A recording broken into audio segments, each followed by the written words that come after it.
Esta obra de teatro experimental relata la historia de 4 presos que terminaron en la misma celda por motivos diferentes. La casera asesina afirma estar allí por unos críticos de teatro, Ramírez por un matrimonio fallido que desembocó en el asesinato del consejero matrimonial, el Mesías por curar a uno de los amigos de Nito, y el joven detenido por las autoridades que le atribuyen la desaparición de un grupo de jóvenes por haberlo presenciado y denunciado. Cotidianos Buenos Muchachos en México narra de manera irónica la forma en la que se desenvuelven los distintos roles sociales en el país, invitando al espectador a realizar una autocrítica de su papel dentro de la sociedad. Analicemos esta obra junto a la maestra Ana Yadira Alarcón Márquez y Rodrigo Guerrero, muy al estilo de Cultura al Derecho.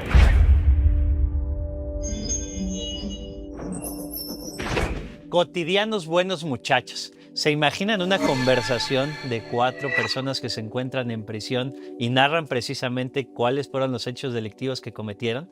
De ello hablaremos el día de hoy con nuestra querida invitada, Yadira Alarcón. Yadira Alarcón, además de ser una gran especialista en diversas áreas del derecho, principalmente en materia de combate a la corrupción, es una académica de la Facultad de Derecho. Platícanos, mi querida Yadira, primero darte la bienvenida y que nos platiques por qué elegiste esta obra de teatro, que además es teatro experimental. Es correcto. Muchas gracias, querido Rodrigo. Pues sí, mira, te explico. Efectivamente se trata de una obra que está tanto producida como actuada por estudiantes de teatro. Es una obra completamente independiente que se presenta al público en un formato gratuito y lo que pretenden estos jóvenes de alguna manera es plantear su visión de cómo funciona la justicia en México.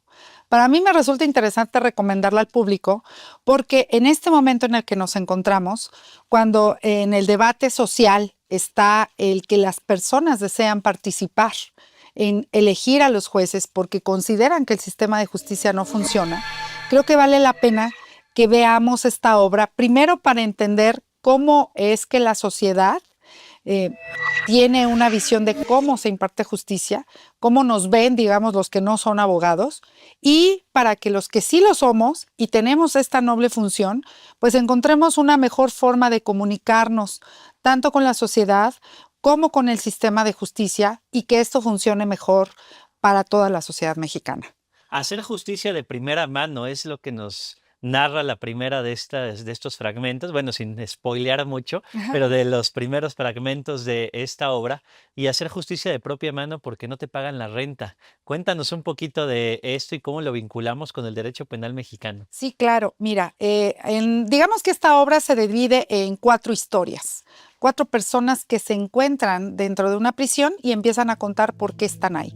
Efectivamente, la primera historia, sin que le spoilemos, pero tiene que ver justo como dices, justicia por propia mano. Un tema de un desentendimiento en un asunto de arrendamiento que culmina en que una de las partes se desespera al ver que no logra hacer el cobro de sus rentas y termina, pues sí, ejecutando una acción de tipo penal y termina en una cárcel. Y obviamente narra cómo es que se dio su juicio y al final de cuentas, pues no obtuvo, digamos, la posibilidad de comprensión y de comunicación, lo que lo tiene preso y sin sentencia, ¿no? Y discúlpame, mi querida Yadira, pues ello tiene que ver precisamente con el debido proceso. Platícanos un poquito cuáles son esos vacíos que llevaron a que en este primer fragmento de la obra pues terminara en prisión, y el hecho de no contar con una justicia que ocasiona que tengas, o más bien que se influya a que tenga que ser la arrendataria quien busca la justicia de propia mano. Fíjate que lo interesante de este proyecto, y creo que estos jóvenes lo logran transmitir muy bien, es una sátira de cómo funciona el lenguaje de los abogados frente a los defendidos y cómo es el abogado el que se comunica con el juez y no la persona que está siendo sujeta a un proceso. Y de alguna manera en esta sátira, pues cómo los abogados tratan de hacer los asuntos más largos en esta lógica que desafortunadamente todavía llega a permear, de que hay que demostrar trabajo que justifique el honorario, más que enfocarse en lo que el cliente necesita, que es que le resuelvan un problema pronto. Entonces, de alguna manera, el hilo conductor de por qué se dilata tanto el que pueda tener acceso a una sentencia cruza por el camino de un abogado que lo que quiere es lucirse más que realmente ayudar al cliente y por lo tanto no logra transmitir al juez pues lo que se requiere para la defensa. Totalmente de acuerdo contigo, mi querida Yadira. Hay veces que los abogados, más que español, hablamos abogañol Exacto. y a veces queremos utilizar palabras en latín o un lenguaje muy técnico y en realidad decirlo de manera sencilla, lo que implica el derecho precisamente a entender el derecho. Nárranos también un poco acerca de la historia del Mesías.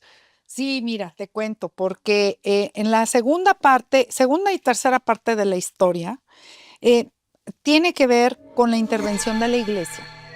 Y de alguna manera como las personas cuando no encuentran una salida se acercan con alguien quien también consideran autoridad para resolver sus conflictos, que tiene que ver con una institución como la iglesia.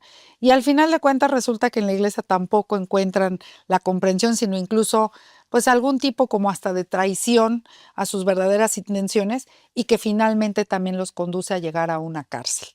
Entonces, esta parte creo que también es interesante. Y en la tercera parte, que es donde interviene esta persona o figura que consideran el Mesías, cómo tiene un diálogo con alguien que fue un personaje relevante en algún otro momento de la historia de nuestro país, que le hace que haga una especie de reflexión de cuál fue su función al frente de lo que fue la presidencia de este país y cómo esta persona estaba más preocupada, digamos, por la pose, por la imagen, por el copete, ¿no? Que por darle una solución y que las personas de verdad sintieran que estaban recibiendo atención y justicia en sus necesidades. Pues la justicia desde el copete tal vez es lo que narra la historia y precisamente la vinculación, bueno, como lo decía hace un momento, la vinculación o la presión que puede en algún momento ejercer un poder que si bien no está instituido, tiene una influencia importante en una sociedad en la que la religión puede mover masas y puede mover incluso la justicia. Y Ramírez, platícanos un poquito precisamente de Ramírez, mi querida Yadira. Sí, pues mira, justo en esta historia, Ramírez es un colaborador de aquel alto funcionario y se entrelaza con la cuarta historia. En la cuarta historia se hace un planteamiento que tiene que ver con alguien que fue testigo de cuando se llevó un comando armado a varios estudiantes. Y le toca circunstancialmente ver el hecho porque pues se encuentra haciendo sus necesidades en vía pública y trata de denunciarlo con pues los policías que de alguna manera estaban a su acceso, pero le es prácticamente imposible que atiendan lo que está queriendo denunciar.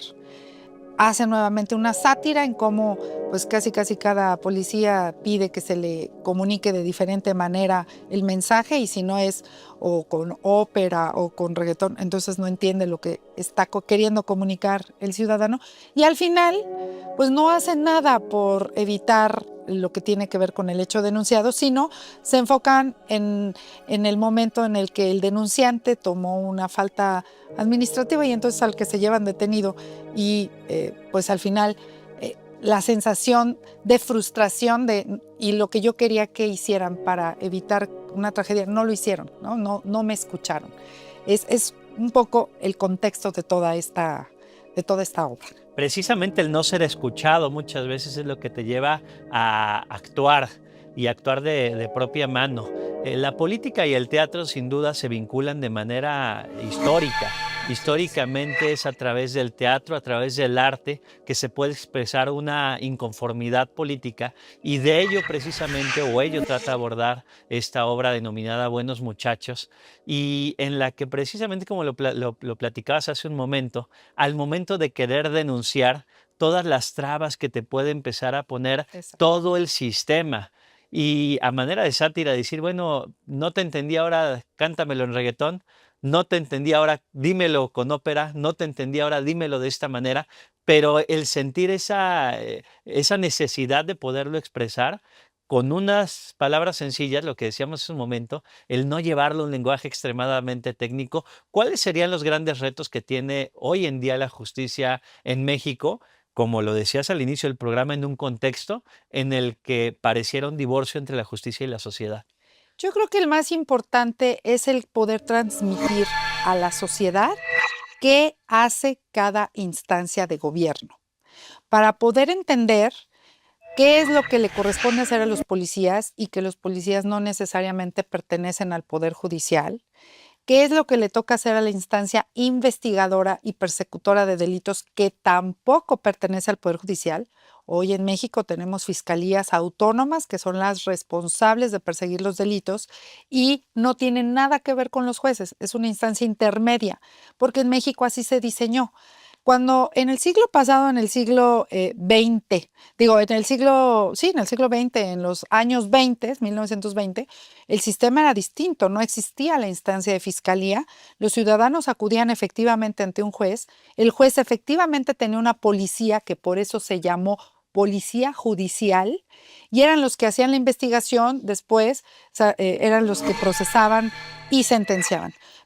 Y se quedaron esas denominaciones. Entonces, en el consciente colectivo, la gente cree que la policía depende de los jueces, que los investigadores dependen de los jueces y por lo tanto sienten que esta parte de impunidad que vivimos de pronto en México, pues es culpa de los jueces. Y creo que yo lo que veo que es valioso y rescatable de esta historia y de esta obra de teatro es que podamos transmitirles los que nos dedicamos al derecho con la sociedad y como este tipo de programas, que no, que somos instancias distintas y que el juez es el que se entera al final de todo lo sucedido, única y exclusivamente con la información que tanto policía como fiscalía le entregan para poder decidir si alguien es culpable o no. Y ahí es en donde yo creo que está el reto más importante, que la gente entienda qué le toca hacer a cada instancia de gobierno para entonces ver que, pues sí, qué bueno que nos permitan ahora participar de manera más activa en la conformación del Poder Judicial, pero quizá algunas otras instancias que tienen que ver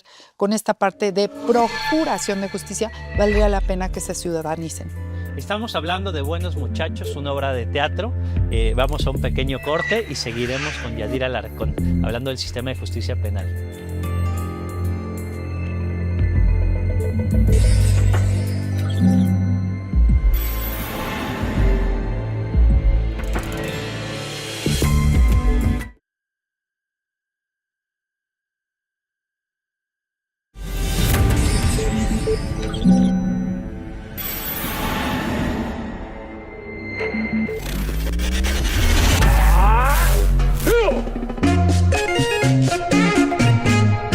El sistema penal acusatorio en México ha tenido grandes avances, como la implementación de derechos humanos y la transparencia en los juicios. No obstante, también hay puntos que no ha logrado solucionar, como la posible manipulación de pruebas y los errores procesales que impactan directamente en la calidad de impartición de justicia. La principal consecuencia de estas ineficacias es la detención de personas inocentes, quienes estarán sometidas durante mucho tiempo a un proceso que puede implicar la privación de su libertad, y si bien pueden llegar a quedar absueltas, el daño que se provocó en el individuo puede traer consecuencias psicológicas graves como estrés postraumático, depresión, ansiedad, estigmatización social, problemas de confianza y de salud física. Es obligación del Estado velar por nuestro bienestar, pero ¿qué medidas debería implementar para subsanar estos errores? ¿Y qué podemos hacer nosotros como sociedad ante esta situación? Cuéntanos en nuestras redes sociales. Cotidianos Buenos Muchachos. El juicio es la siguiente etapa en esta gran obra de teatro que entremezcla la política, la justicia, el sistema más bien de justicia en México, de qué adolece, y a partir de una conversación que se da de 4 personas que se encuentran en prisión y que se encuentran en prisión por diferentes razones. Síguenos platicando, mi querida Yadira. ¿Cómo fue el juicio o cómo se vincula precisamente este juicio con el nuevo sistema de justicia penal mexicano, que ya ni tan nuevo es porque es del año 2008? Es correcto. Pues mira, fíjate que efectivamente el juicio es de tipo oral, en donde están de forma presencial frente al juez, pero nuevamente en esta parte del juicio hay otra sátira más. de cómo las autoridades reaccionan frente a, dependiendo de quién se trate el acusado. Como te comenté, se trataba de 4 historias, concretamente la del Mesías, era un diálogo entre quien estuvo a cargo de la presidencia y como la conciencia de lo que sucedió por la desaparición de los 43 estudiantes. Entonces, durante el juicio, pues digamos que esta persona con ese cargo de conciencia llega y dice, pues sí, fue mi culpa, Eran ¿no? 43 Que estudiantes, casualmente ¿no? eran 43 estudiantes. Entonces llega al juicio ya muy con esta conciencia diciendo, pues sí, la verdad, yo la regué, y con la sorpresa de que el juez dice, no, usted no tuvo ninguna responsabilidad, tranquilo, es más, váyase a su casa. No, pero ¿cómo? Aunque sea algo, ¿no? Una pequeña sentencia. No, usted váyase a su casa. En contraste con los otros 3 casos que en el momento en que quieren hablar en su defensa, no les permiten hacer ni siquiera uso de la palabra. O sea, no hay manera que ellos puedan tener un diálogo directo con el juzgador, en contraste al primer juicio. Y finalmente, la presencia de un abogado que con un lenguaje verdaderamente rebuscado y presentando, digamos que incluso pruebas que no venían al caso. Es más, incluso hacen una sátira de cómo ni siquiera sabe de qué se trata cada uno de los juicios. O sea, revuelve los casos en el momento de la defensa, porque ciertamente ha pasado algo.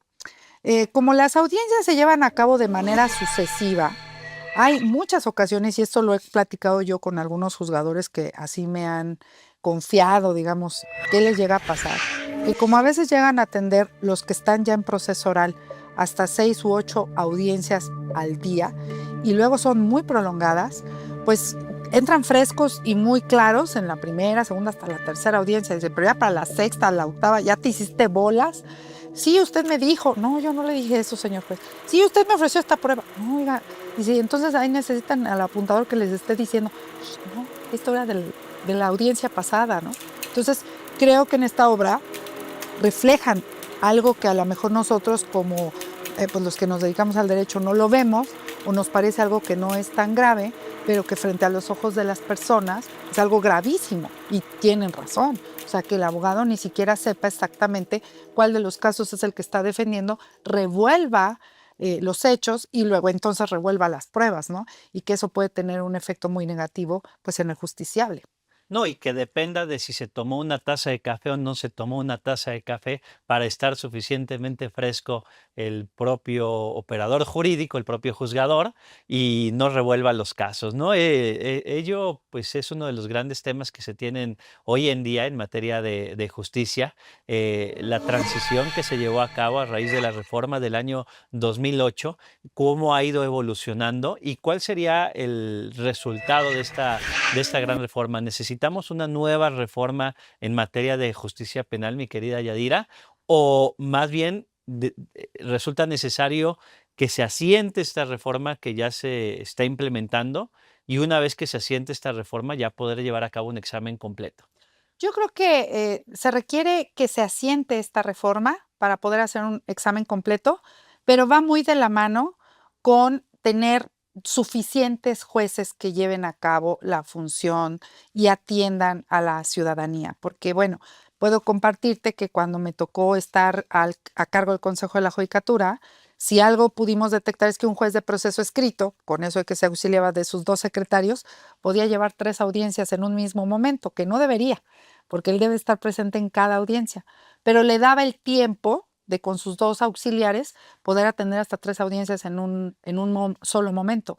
Hoy, como los juicios son orales y debes de estar con presencia del juzgador, pues no es posible hacer eso. Entonces, obviamente, se saturan de audiencias. Pasa esto que te estoy platicando a todos los operadores, porque le pasa al juzgador, le pasa al Ministerio Público y le pasan a los abogados. O sea, los 3 quedan de alguna manera, digamos, saturados de información. Y entonces lo que yo sí creo que será importante para que esta reforma funcione son 3 cosas. Primero, que sí se requieran, se tengan más jueces. Hoy que se va a tener la oportunidad de votar por ellos, creo que si se está partiendo de la numeralia actual, valdría mucho la pena que en el ajuste se piensen que se van a requerir más juzgadores. El segundo punto es que se termine de capacitar adecuadamente las acciones de investigación y lo que es cadena de custodia de las pruebas, porque esta parte, la verdad, en México nos falta mucho todavía por hacer. Han hecho una labor de capacitar policías y policías de investigación, pero sigue siendo una gran deficiencia la cadena de custodia. No se logran custodiar bien las zonas en donde sucedieron los hechos y entonces se vician las pruebas y todo esto va a afectar el debido proceso. Y la tercera parte creo yo que tiene que ver también con terminar de capacitar bien a todos los operadores.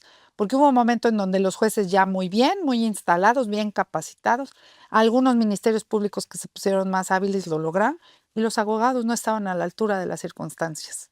Entonces, nos falta terminar de macerar bien el que cada una de las partes que funciona en un proceso penal esté debidamente, digamos que a la altura de las circunstancias, para que entonces sí podamos evaluar si este sistema penal oral acusatorio funciona debidamente o no. Recordemos que normalmente veíamos en las películas cómo se llevaban a cabo los juicios, las películas principalmente de Estados Unidos, ¿no? En donde estaba el juez y se llevaba a cabo precisamente el juicio de manera oral. Y pareciera que en México buscamos emular o copiar el sistema norteamericano, pero a partir de dos familias muy diferentes. En México una familia neorromanista y en Estados Unidos una familia del common law. ¿Cómo logramos acoplar este sistema de la oralidad o este sistema o implementar esta oralidad en el sistema mexicano y que además pues se puede observar, como lo decías hace un momento en la obra de teatro de manera muy clara, ¿no? En el cómo a algunos imputados ni siquiera les dejaban hacer uso de la palabra, mientras a otro que confiesa haber cometido el crimen, simplemente le dicen, pues tú no tuviste culpa, no te preocupes. ¿Cómo logramos compaginar, mi querida Yadira? Pues mira, son varias preguntas las que me haces, pero sí quiero hacer una precisión. Yo sé que mucha gente cree que copiamos el modelo americano, pero quiero decirles que no es así.